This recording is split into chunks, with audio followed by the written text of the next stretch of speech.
입니다. 오늘 우리에게 주신 말씀은 사무엘하 19장 1절에서 8절까지 말씀입니다.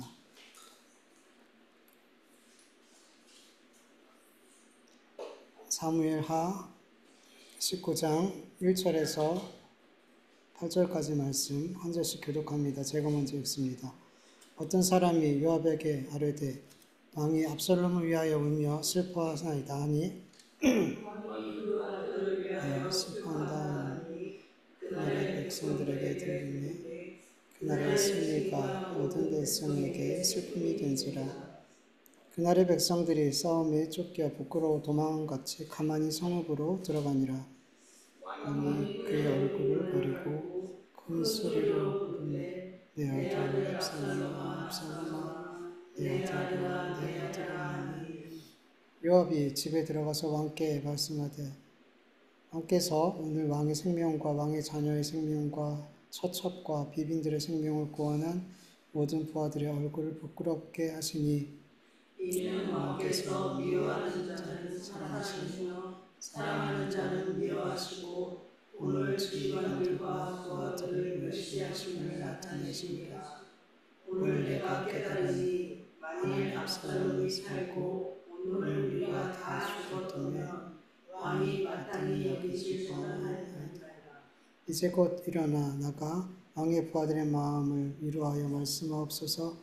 내가 여호와를 두고 맹세하옵나니 왕이 만일 나가지 아니하시면 오늘 밤에 한 사람도 왕과 함께 머물지 아니할지라. 그리하면 그 화가 왕이 젊었을 때부터 지금까지 당하신 모든 화보다 더욱 심하리이다 하니 왕이 일어나 성문에 앉으매 어떤 사람이 모든 백성에게 말하되 왕이 문에 앉아 계신다 하니 모든 백성이 왕 앞에 나오느니라. 아멘.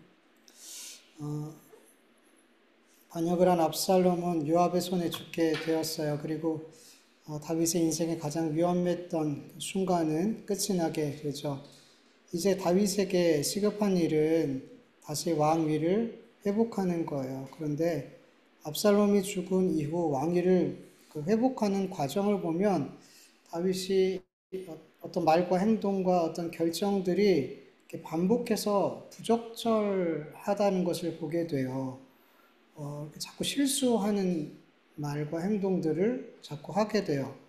그러나 다윗이 그렇게 반복해서 실수하는 말과 행동을 했지만 그럼에도 불구하고 왕권을 다시 회복하는 모습을 보면서 다윗이 잘 해가지고 왕권을 회복한 것이 아니라 하나님께서 다시금 다윗의 그 왕위를 세워주셨다라는 것을 우리는 확인할 수가 있어요. 권세를 주신 분도 하나님이시고 권세를 빼앗으시고 낮추시는 분도 하나님이시고 그 낮아진 그 자리에서 다시 높이 세우시는 분도 하나님이시라는 것을 우리는 다윗을 통해 볼 수가 있어요. 다윗뿐만 아니죠. 우리가 잘 아는 바벨론 왕 느부갓네살 역시도 이런 과정들이 있었어요. 모든 권세를 누리고 모든 생명을 자기가 스스로 좌지우지할 수 있을 것 같은 마치 하나님과 같은 권세를 가지고 있는 것처럼 보였지만 하나님이 그를 7년 동안 짐승들 사이에서 독수리 발톱처럼 발톱이 길고 그렇게 소처럼 풀을 먹고 이슬을 맞고 그렇게 동물처럼 7년을 살게 하시다가 아무것도 하지 않았는데 하나님께서 다시 그를 느부갓네살을 바벨론 왕으로 세우더라는 거죠. 그때 그가 하나님이 어떤 분인지를 알게 되죠. 땅의 모든 사람들을 없는 것 같이 여기시며 하늘의 군대도 땅의 사람들도 자기 뜻대로 다 행하신다는 것을 깨닫고 하나님이 행하시는 모든 일은 다 진실하고 의로우시고 교만하게 행하는 자는 능히 낮추시는 분이라는 것을 그가 깨닫게 되더라는 거죠. 그렇게 이 다윗의 모습을 통해서 하나님이 높이시기도 하시고 낮추시기도 하는구나. 내가 어떻게 했기 때문에 내가 애쓰고 힘써서 그렇게 높은 자리에 간 것도 아니고 하나님이 올려주셨기 때문에 간 것이구나. 그리고 하나님이 낮추면 내가 아무리 안 내려가려고 해도 낮아지는구나. 우리는 그걸 볼 수 있어요. 말씀을 통해 다윗이 어떤 실수를 저지르고 있는지 그리고 그럼에도 불구하고 하나님이 어떻게 다시 다윗을 왕위에 올리시는지 말씀을 통해 좀 살펴보겠어요. 오늘 읽지는 않았지만 두 사람이 다윗에게 승전보를 전해요. 그때 다윗이 그 두 사람에게 무엇을 가장 먼저 묻냐 하면 지휘관들의 생사 여부나 백성들이 얼마나 피해를 입었는지 뭐 이런 것을 물어야 마땅할 것 같은데 그런 질문이 아니라 내 젊은 압살롬이 잘 있냐? 살아있냐? 라고 묻더라는 거죠. 그 두 사람 모두에게. 다윗의 관심은 전쟁에서 이기고 지고가 아니라 압살롬의 생사 여부가 가장 큰 관심이 있었다는 것을 알 수 있어요. 그러자 그 두 번째 사람을 통해서 압살롬이 죽었다라는 소식을 듣고 어떻게 반응하냐면 사무엘하 18장 33절 현대인의 성경으로 보면 그러자 왕은 가슴을 찢는 듯한 슬픔을 못 이겨 성문 위에 있는 누각으로 올라가서 울며 부르짖었다. 내 아들 압살롬아, 내 아들 압살롬아, 내가 너를 대신하여서 죽었더라면 좋았을 걸. 아이고 압살롬아, 내 아들, 내 아들아, 이렇게 울부짖게 되죠. 하나님께서 다윗에게 승리를 주셨음에도 불구하고 그 숫자적으로 훨씬 열세에 있었지만 하나님께서 전쟁에서 이기게 하셨지만 그는 하나님께 이 전쟁에서 승리를 주신 하나님께 감사함도 없었고 기쁨도 없었어요. 오직 자기 아들에 대한 슬픔, 자기 아들의 죽음에 대한 슬픔만 가득했더라는 거죠. 평상시 다윗이 영적으로 건강했더라면 이런 전쟁의 소식을 들었을 때 그것도 숫자적으로 굉장히 불리한 상황에서 승리를 했다는 소식을 들었을 때 가장 먼저 하나님께 감사했을 것 같아요. 하나님 감사합니다. 그리고 하나님께 영광 돌렸을 것 같아요. 그런데 다윗은 이 전쟁의 소식을 들었을 때 기뻐하기는커녕 하나님께 감사도 영광도 돌리지 않았어요. 그는 이번 전쟁에서 왕으로 있기보다는 누구로 있었어요? 아버지로 있었어요. 이번 전쟁에 대한 다윗의 잘못된 시선과 잘못된 정체성은 다윗이 다시금 왕위에 오르는 데 있어서 잘못하면 가장 큰 위기에 다시 몰릴 수 있는, 다시 못 오를 수도 있는 아주 잘못된 지금 행동을 하고 있더라는 거죠. 여러분 어떤 문제를 만나게 됐을 때 그 문제를 바르게 해결하기 위해서 그 문제를 어떻게 바라보는지가 정말 중요하죠. 그 문제 가운데 또 내가 어떤 존재인지를, 내 정체성이 무엇인지를 그 문제 가운데 분명히 알고 있는 것도 또 너무나 중요하단 말이에요. 여러분 우리가 만나는 여러 가지 문제들은 우리 눈으로 볼 때는 육적인 문제이죠. 뭐 관계든 물질이든 건강이든 뭐 여러 가지 만나는 어려움들이 되게 육적인 문제이지만 사실은 다 영적인 문제이잖아요. 그리고 이 영적인 문제의 핵심은 뭐라 그래요? 항상 제가 늘 말씀드리는 것. 하나님과의 관계, 의의 문제예요. 이 의의 문제예요. 하나님과의 관계의 문제. 그래서 이 문제를 잘 통과하고 또 때로는 잘 견뎌내기 위해서는 내 눈앞에 있는 그 문제에 집중하기보다 하나님과의 바른 관계를 회복하는데 내 마음과 생각과 뜻을 다 집중해야 되는 거예요. 하나님과의 바른 관계가 회복되어질 때 우리의 모든 문제의 근본적인 것들이 해결되기 때문이죠. 그리고 중요한 것은 내가 누구인지 내 정체성을 분명하게 확인하는 게 중요해요. 여러분 우리는 예수 그리스도의 피값으로 사신 하나님의 자녀이고 하나님의 나라를 상속받을 하나님의 자녀들이에요. 그리고 다시 오실 주님을 기다리면서 고향을 향해 돌아가고 있는 여정에 있는 나그네이죠. 그리고 또한 이 나그네 생활 동안 예수 그리스도를 따르는 제자로 그리스도인으로서 이 땅에 사는 자들이에요. 그게 우리 그리스도인들의 정체성이죠. 이 정체성을 바르게 확인하게 될 때 내가 살아가는 동안 만나게 되는 수많은 문제들 앞에 내가 어떤 말과 행동과 결정과 선택을 해야 되는지가 되게 명확해져요. 또렷해져요. 내가 누구이지? 이 문제 앞에선 내가 누구인지를 분명하게 확인할 때 우리는 어떻게 이 문제를 다뤄야 될지, 내가 여기서 어떻게 행동해야 될지, 어떤 결정을 해야 될지 너무나 분명해진다는 거죠. 근데 자꾸만 우리 그리스도인들이 문제 앞에서 실족하고 때로는 원망하고 절망하고 뭐 잘못된 결정과 설득을 하는 이유가 이 문제들 자꾸만 물질적인 문제로 이 세상의 문제로만 본다는 거예요. 그리고 내가 어떤 존재인지를 자꾸만 확인하지 않는다는 거죠. 그래서 여러분 자꾸 문제를 만나게 될 때 내가 누구인지 그리고 이 문제는 하나님과의 관계가 먼저 해결되어져야 된다라는 분명한 인식을 갖고 있기를 간절히 축원합니다. 다윗이 압살롬의 죽음으로 인해 슬퍼하고 애통하고 있다는 사실을 백성들은 전쟁에서 승리하고 돌아왔지만 이 사실을 알게 되고 어떻게 행동하냐 하면 본문 2절 3절 현대인 성경으로 보면 그러자 전쟁에서 이긴 그 날의 기쁨은 슬픔으로 변하고 말았다. 이것은 왕이 아들의 죽음을 슬퍼한다는 말이 병사들에게 들렸기 때문이다. 그래서 다윗의 전 군대는 마치 전쟁에 진 폐잔병처럼 얼굴을 제대로 들지 못하고 기가 죽어 슬금슬금 성으로 들어갔다. 그런데 다윗은 백성들이 전쟁에서 돌아왔음에도 불구하고 백성들에게 나가지 않고 계속해서 내 아들 압살롬아 압살롬아 내 아들 압살롬아 내 아들아 하고 큰 소리로 울부짖었다. 여러분 지금 백성들은 자기 생명보다도 자기들 모든 생명보다도 다윗의 생명을 귀하게 여기고 다윗을 지키기 위해서 그들 모든 목숨을 내어놓고 싸웠어요. 그리고 승리했어요.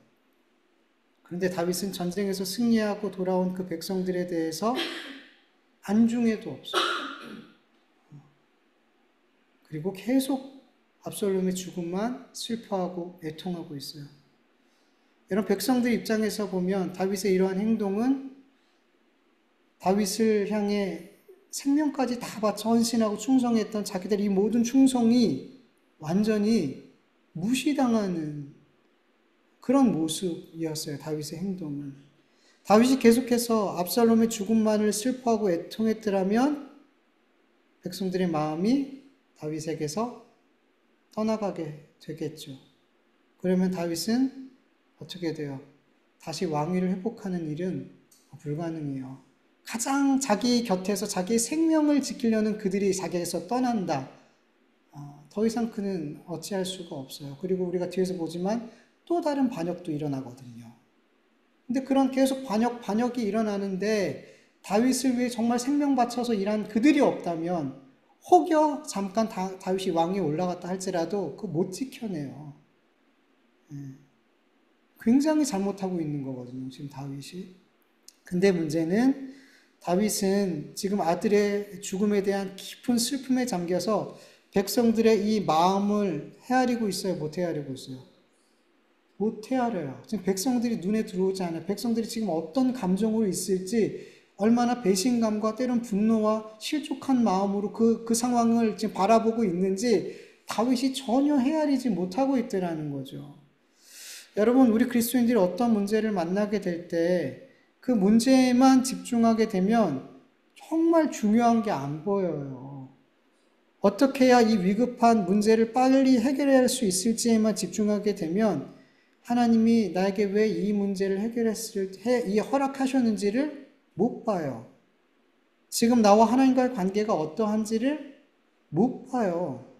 그리고 내 주변에 나의 힘듦과 고통에 대해서 정말 나를 위해서 기도해 주고 있고 나를 위해서 잠잠히 애쓰고 헌신하고 있는 그 사람들이 보이지가 않아요. 무엇보다도 이 문제가 결국 나에게 영적인 유익이 된다는 것을 볼 수가 없어요. 그러나 문제 가운데 문제가 아닌 하나님께 집중할 때, 하나님과의 관계에 집중할 때 많은 게 보여지게 돼요.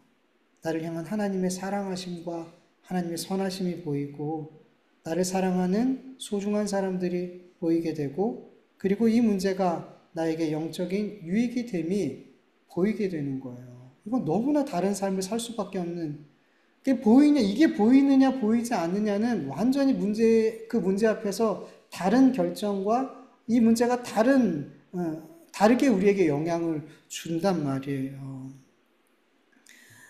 여러분, 문제 앞에 정말 그 문제에만 집중하지 마시고 그 문제에 막 그냥 내 삶을 다 던지지 마시고 그렇게 문제 앞에서 한 걸음 뒤로 물러나서 하나님께 집중하세요.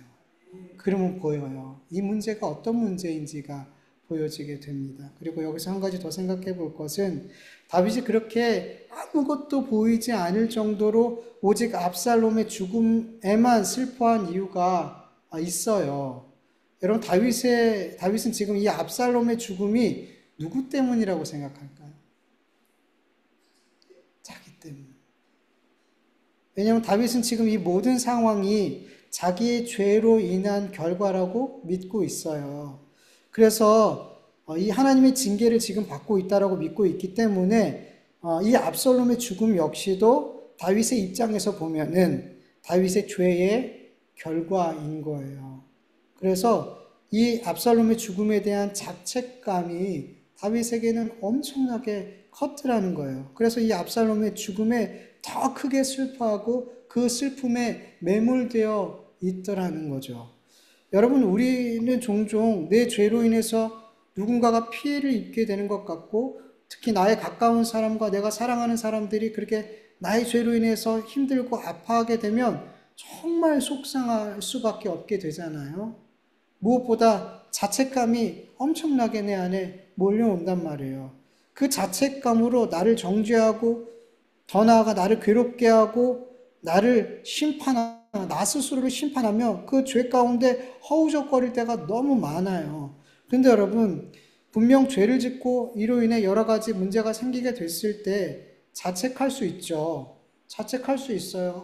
내가 이런 죄를 져서 막 자책할 수 있어요. 근데 그 자책감이 계속 빠져서 허우적거리면 안 된다는 거예요. 여러분, 바울은 이렇게 고백하죠. 고린도전서 4장 3절에서 4절 보면 너희에게나 다른 사람에게나 판단받는 것이 내게는 매우 작은 일이라 나도 나를 판단하지 아니하노니 내가 자책할 아무것도 깨닫지 못하나 이로 말미암아 의롭다함을 얻지 못하노라. 다만 나를 심판하시는 이는 주시니라. 아멘. 여러분, 내가 지은 죄로 인해 자책하고 나를 정죄하고 심판하고 때론 내 죄에 대해서 내가 스스로 벌을 내리고 여러분, 이런 걸로 말미암아 우리가 하나님 앞에 의롭다 여김을 받지 못해요. 그러니까 하나님, 이렇게 해서 하나님과 우리의 관계가 좋아지지 않아요. 여러분, 자녀가 잘못해서 막 야단을 치는데 자녀가 자기 막 뺨을 때리고 자기 얼굴에 주먹으로 막 치면서 내 잘못이에요 그러면서 자기를 괴롭히는 거 부모가 보면 어떡할까요? 어휴, 잘했어요. 아이고야. 그러면서 관계를 아주 그렇게 원만하게 잘 회복이 빨리 되나요? 아니죠. 저 같으면 더 때리고 싶을 것 같아요. 이거는 자기를 잘못한 걸 인정하는 게 아니에요. 그렇게 자해하는 건. 근데 여러분, 저는 그런 걸 실제로 봤어요. 제가 예전에 유년부 전도사로 사역할 때 유년부 부장님이 권사님이셨는데 같이 회식하는데 음식을 안 드시더라고요. 여쭤봤더니 금식 중이래요. 그래서 나중에 이제 따로 무슨 일을 금식하세요? 그랬더니 그러니까 뭔가 잘못하셨대요, 하나님 앞에. 근데 뭐 잘못했는지는 얘기 안 하시는데 그래가지고 금식하신대요. 그래서 금식함으로 자기 스스로한테 이렇게 벌이라고 얘기하지 않지만 제가 볼 때는 자기 스스로한테 그 죄에 대한 대가를 그 벌을 그렇게 금식함으로 스스로한테 벌을 주고 있는 것 같은 느낌을 받았어요. 정말 하나님 앞에 회개하기 위한 그런 금식은 아니었던 것 같아요. 그래서 그 당시에도 굉장히 잘못됐다, 위험하다, 또 이런 신앙은 참 안 되는데 이런 생각이 들었거든요. 여러분, 그렇게 자기 죄를 자책하고 정죄하고 나아가서 스스로에게 벌을 주는 것 하나님이 결코 기뻐하지 않아요. 그러니까 얼마나 주님께 죄송했으면 이렇게까지 할까라는 생각은 살짝 들어도 이 방법은 옳지가 않단 말이죠. 이 모습은 하나님 앞에 겸손한 모습이 아니라 하나님 앞에 굉장히 교만한 모습인 거예요, 사실은. 판단하고 정죄하고 심판하는 일은 누구 거예요? 하나님의 일이에요. 하나님만 하실 수 있는 거예요. 하나님께서는 내가 나를 판단하고 정죄하고 심판하는 거 허락하지 않으신단 말이죠. 여러분, 우리 그리스도인들이 죄를 깨닫게 되었을 때 그 모든 판단과 심판은 하나님 앞에 맡겨드리고 우린 뭐 하면 되는 거예요? 진심으로 회개하면 되는 거예요. 그리고 누군가에게 잘못한 죄가 있다면 하나님께서 그걸 깨닫게 하셨다면 뭐 하면 돼요? 진심으로 회개를 하고 용서를 구하면 되는 거예요.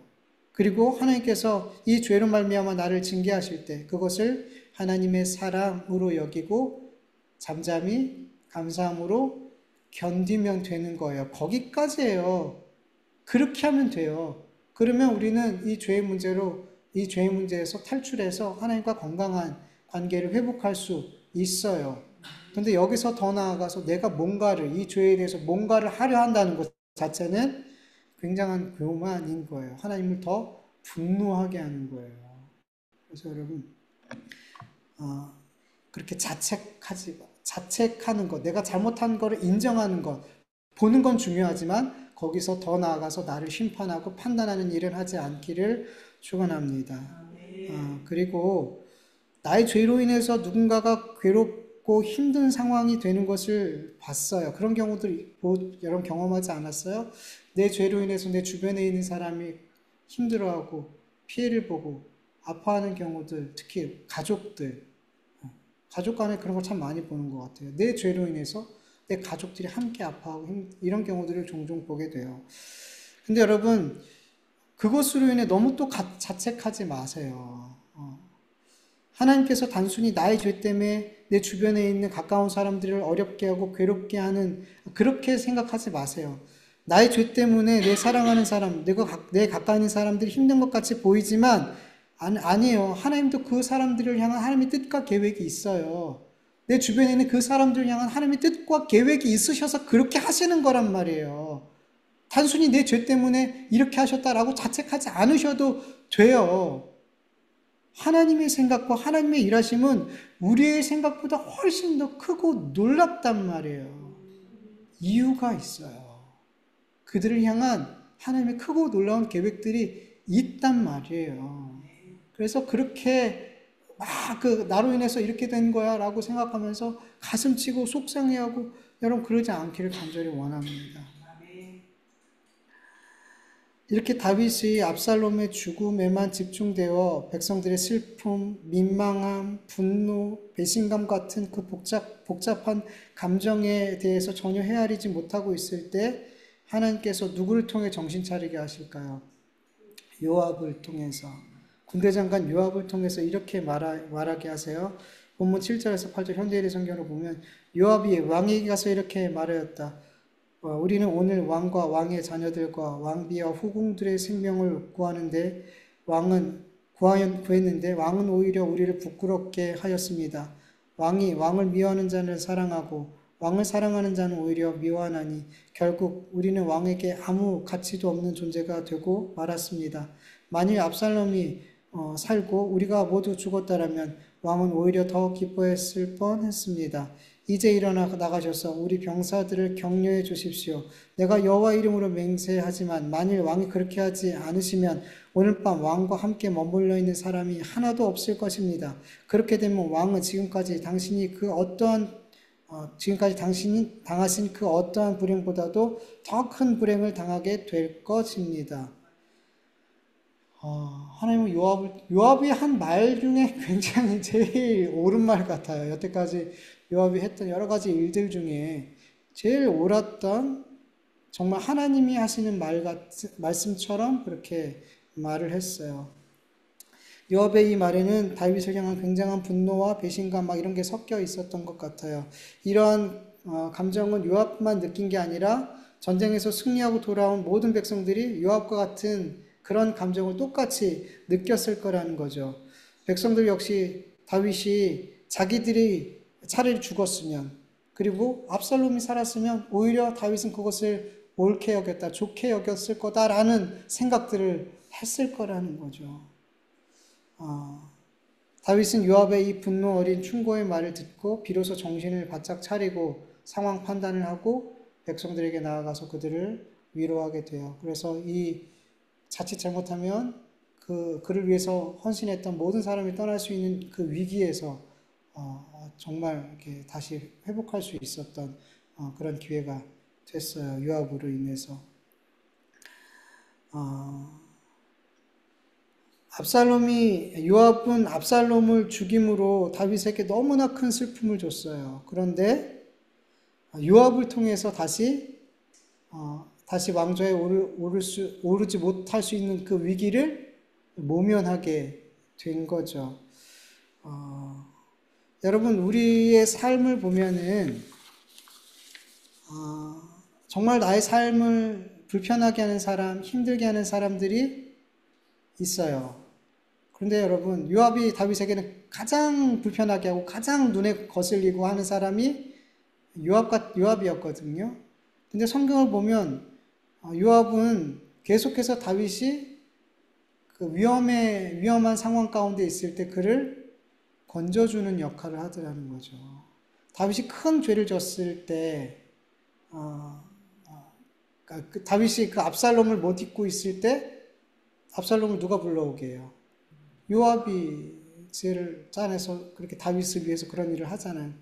지금도 그냥 진짜 다윗을 위해서 중요한 순간마다 다윗을 위한 일들을 한단 말이에요. 때론 그게 하나님의 뜻과 맞지 않고 하나님의 뜻에 맞을 때도 있지만 결론적으로 보면 계속 다윗을 위해서 일하더라는 거죠. 그리고 다윗의 범죄를 덮는 것도 요압이 도와줘요. 그러니까 다윗의 어떤 결정적인 순간순간마다 거기에는 요압이 있어요. 여러분, 우리의 삶에도 그렇게 불편한 사람이 있어요. 힘든 사람이 있어요. 가정에서도 있고, 교회에서도 있고, 세상에서 이렇게 일하는 일터에도 있고, 그래요. 근데 우리가 알아야 될 것은 이렇게 나를 불편하게 하고 신경 쓰게 만들고 힘들게 하는 이 사람들이 항상 나에게 그런 존재만 되는 게 아니라는 거예요. 그 불편하게 하고 신경 쓰게 하고 나를 힘들게 하는 그 사람들이 나에게 정말 유익한 것, 좋은 것을 주더라는 거죠. 그 사람들이. 그 사람들을 통해서 나의 연약함이 자꾸 이렇게 드러나요. 나를 불편하게 하고 힘들게 하고 신경 쓰게 하는 그런 사람들이 나의 연약함을 자꾸 이렇게 들추게 되고, 그리고 하나님 앞에 한 번 더 엎드리게 만들고, 그리고 하나님을 의지하게 만들고, 그렇게 자꾸만 더 하나님과 가까이 가게 하고 나의 죄됨을 확인하게 하고 이런 일들을 그 사람이 그런 일들을 하게 만들더라는 거죠. 나의 삶에. 좋은 거예요, 나쁜 거예요? 여러분, 우리의 인격의 성숙과 신앙의 성숙은 나에게 잘해주는 삶, 나의 편이 되어주는 삶, 이런 사람들을 통해서 되어지기보다는 나의 자존심을 벅벅 긁고 나의 눈에 가시 같은 사람, 나를 불편하게 하는 그 사람들을 통해서 우리의 인격 성숙과 신앙의 성숙이 되어지더라는 거예요. 여러분, 우리는 내 편이 되어주는 사람, 나의 말에 맞장구 쳐주고 그렇게 나를 편하게 해주는 그런 사람들이 내 주변에 많기를 원하고, 나를 불편하게 하는 사람은 좀 내 주변에 없었으면 하는 생각들이 있지만 그건 굉장히 안 좋은 생각이고, 내 주변에 정말 내 편이 되어주고 나를 편하게 해주고 나에게 힘을 실어주는 그런 사람들만 있다면 그 삶은 저주받은 삶이라고 저는 생각이 돼요. 그건 저주예요. 그건 행복이 아니에요. 그런 사람들만, 왕에게 그런 사람들만 잔뜩 있으면 어떻게 돼요? 나라가 못 써요. 나라가 못 써요. 왕이 듣고 싶은 말만 해주고, 왕이 편한 사람, 입에 혀같이 노는 사람들, 이런 사람들만 주변에 다 있으면 나라는 망해요. 망해요, 여러분. 그건 저주지 복이 아니에요. 그래서 여러분, 우리 그리스도인들의 삶을 보면 내 편이 돼주고 힘이 돼주고 나에게 좋은 사람이 더 많을까요? 불편하고 힘든 사람이 더 많을까요? 오죽하면 내 집안에 원수가 어디 있다 그래요. 내 집안에 있다. 오죽하면 내 가족까지도 원수가 돼요. 내 주변에 그렇게 많은 사람들이 나를 불편하게 하고 힘들게 하고 괴롭게 하는 사람들이, 하나님은 분명 나에게 좋은 사람들을 주변에 다 줄 수 있지만 그게 우리에게 유익이 되지 않기 때문에 오히려 그런 사람들은 가뭄에 콩나듯이 한 사람 어쩌다 한 사람씩 두고, 대부분의 사람들은 불편하고 힘들고 이런 사람들이 너무 많더라는 거예요. 근데 여러분, 이게 불평할 게 아니라 저주가 아니라 하나님 앞에 굉장히 감사할 일이더라는 거죠. 그래서 나에게 잘해주는 사람들만 목록에 놓고 기도하는 게 아니라 나를 불편하게 하고 힘들게 하는 그 사람들을 놓고 기도해야 되는 게 그들도 나에게 굉장히 귀중한 사람이기 때문인 거예요. 어쩌면 나에게 잘 대해주는 사람보다 그 사람들이 사실은 나에게는 더 귀한 사람인 거예요. 예. 그래서 여러분, 하나님이 나에게 주신 모든 것들이 다 감사할 일이지만 나에게 주신 모든 사람들도 다 감사한 사람이라는 것을 믿으시길 축원합니다.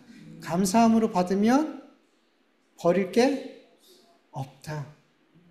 디모데전서 4장 4절 새 번역으로 보면 하나님께서 지으신 모든 것이 다 좋은 것이요 감사한 마음으로 받으면 버릴 것이 하나도 없습니다. 모든 것이 하나님의 말씀과 기도로 거룩해집니다. 여러분, 하나님이 지으신 모든 건 다 좋은 것이고 그리고 이것을 다 감사함으로 받을 수 있는 방법은 말씀 안에 있을 때, 기도하게 될 때 하나님이 지으시고 나에게 주신 모든 것이 거룩하고 버릴 것 없는 좋은 것으로 깨달아지게 되고 감사할 수 있게 되는 거예요. 말씀 안에 있지 않으면, 기도하지 않으면 좋은 것이 좋은 것으로 깨달아지지 않고 거룩한데 거룩한 것으로 보여지지 않아서 뭐예요? 버려요. 돼지에게 진주 줬더니 짓밟는 것처럼 가치를 모르고 거룩한 것으로 못 읽고 버린단 말이에요. 뭐 하지 않으면, 말씀 안에 있지 않으면, 기도하지 않으면 거룩한 것으로 보이지 않아요. 좋은 것으로 여기지 않아요. 그래서 여러분 기도하십시오. 말씀 붙드십시오. 그러면 내 모든 상황과 내 주변에 있는 모든 사람이 하나님께서 주신 선한 것, 거룩한 것, 버릴 것 없는 것으로 받아들여지게 될 줄 믿습니다. 우리 같이 말씀을 기억하면서 잠시 기도드리죠. 아버지 하나님 감사합니다. 오늘도 이렇게 하나님 앞에 모여 찬송을 드리고 기도를 드리고 예배를 올려드립니다. 우리의 그 어떤 것으로도 하나님께서 받으실 만한 기도도 찬송도 예배도 드릴 수 없습니다. 이 시간 우리 모두가 주 예수 그리스도의 십자가의 대속의 은혜와 그 사랑을 힘입어 성령님의 인도하심을 따라서 하나님 앞에 예배 올려드렸습니다. 이 예배가 하나님께서 기쁘게 합령하시는 예배가 되고 하나님의 기쁨이 우리 한 사람 한 사람에게 충만히 임하는 놀라운 은혜의 자리가 되어줄 수 있도록 도와주시옵시고 이번 한 주간도 하나님이 주신 말씀과 평강과 기쁨으로 힘입어 이 한 주간도 주님 앞에 산 제물로 드려지는 예배의 삶을 살 수 있도록 도와주시옵소서. 아버지 하나님, 오늘도 주님 귀한 말씀 들었습니다. 이 말씀 속에서 하나님의 뜻이 아버지 보여지길 원합니다. 나를 향하신 하나님의 마음이 깨달아지기를 간절히 원합니다. 그래서 하나님, 이 말씀을 따라서 우리가 한 걸음 한 걸음 내디며 갈 수 있게 도와주세요. 내 생각으로 한 걸음, 내 결정으로 한 걸음, 내 원함으로 한 걸음 이렇게 걸어가지 않게 하여 주시옵시고 하나님 주신 말씀 한 절 한 절이 내 걸음걸음이 되어서 내 말씀 속에 하나님의 말씀이 보여지게 하여 주시옵시고 그래서 내 삶 속에서 사람들이 하나님의 편지를, 하나님의 사랑의 편지를 볼 수 있도록 내가 하나님의 향기가 되어줄 수 있도록 하나님의 향기를 내뿜을 수 있는 아버지 그런 향기가 되어줄 수 있도록 아버지 하나님 역사하여 주시옵시기를 간절히 원하오니 하나님 도와주시옵소서. 이 한 주간도 주님과 동행하게 하여 주시옵소서. 주님으로 살게 하여 주시옵소서. 주님으로 위로받게 하여 주시옵소서. 아버지 도와주시옵소서. 주님 도와주시옵소서. 감사하며 예수님의 이름으로 기도합니다. 아버지 하나님 감사드립니다. 오늘도 이렇게 함께 모여 예배 드릴 수 있도록 도와주신 것 감사합니다. 오늘도 이 자리에 함께하고 싶지만 이 자리에 나오지 못한 우리 성도님들이 있사오니 어디에 있든 간에 하나님 우리에게 주신 은혜 같은 은혜로 채워주시고 같은 위로로 채워주시옵시고 성령 충만한 은혜를 베풀어 주시옵소서. 아버지 하나님 오늘도 주님의 귀한 말씀을 들었습니다. 여러 말씀들을 들었는데 이 말씀들 가운데 단 한 말씀이라도, 단 한 가지 내용이라도 내 마음에 새겨지게 하여 주셔서 내 뜻대로 한 걸음, 내 생각대로 한 걸음, 내 원함대로 한 걸음 이렇게 걸어가는 한 주가 되지 않게 하여 주시고 말씀 한 절 한 절 그 내용 하나하나가 내 마음에 새겨져 그 말씀을 따라서 한 걸음씩 걸어갈 수 있는, 그래서 내 삶이 하나님의 편지가 되어줄 수 있는 은혜를 우리에게 베풀어 주시옵소서. 주님 앞에 귀한 예물 올려드립니다. 이 귀한 예물이 하나님의 선하신 뜻을 따라서 바르게 사용되어질 수 있도록 도와주시옵시고, 주님 앞에 드려진 이 예물들 우리의 마음과 뜻과 믿음을 담아서 하나님 앞에 드린 예물입니다. 적든 크든 아버지 하나님, 우리의 중심이 담긴 이 예물을 기쁘게 받아 주시옵시고, 우리 주변께 온 성도들 그 가정과 일터 위에 하나님께서 가장 필요한 선한 것으로 채워 주셔서 더 이상 먹을 것, 입을 것, 성공하는 것, 잘 되는 것 이런 것들로 인해서 걱정하고 근심하지 않고 하나님으로 평강하고 하나님으로 충분할 수 있는 삶으로 더 나아갈 수 있도록 도와주시옵소서. 이제는 우리 주 예수 그리스도의 은혜와 하나님의 다하심이 없는 사랑하심과 성령님의 인도하심과 교통하심과 충만하심이 문제에 집중하지 않고 하나님의 관계에 집중함으로 말미암아 더 이상 문제가 문제되지 않는 삶을 살기를 원하는 하나님의 모든 자녀들 위에, 그 가정과 일터 위에 이제로부터 영원토록 함께할지어다. 아멘.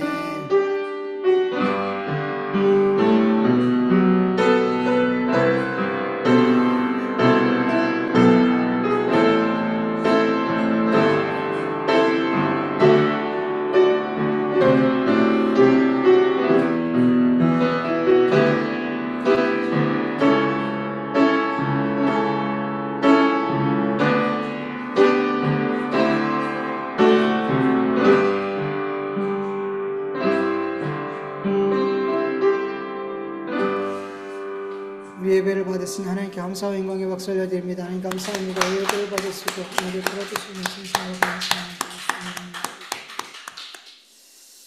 예배 마쳤습니다. 우리 다음 주는 유월수 권사님 기도 해주세요.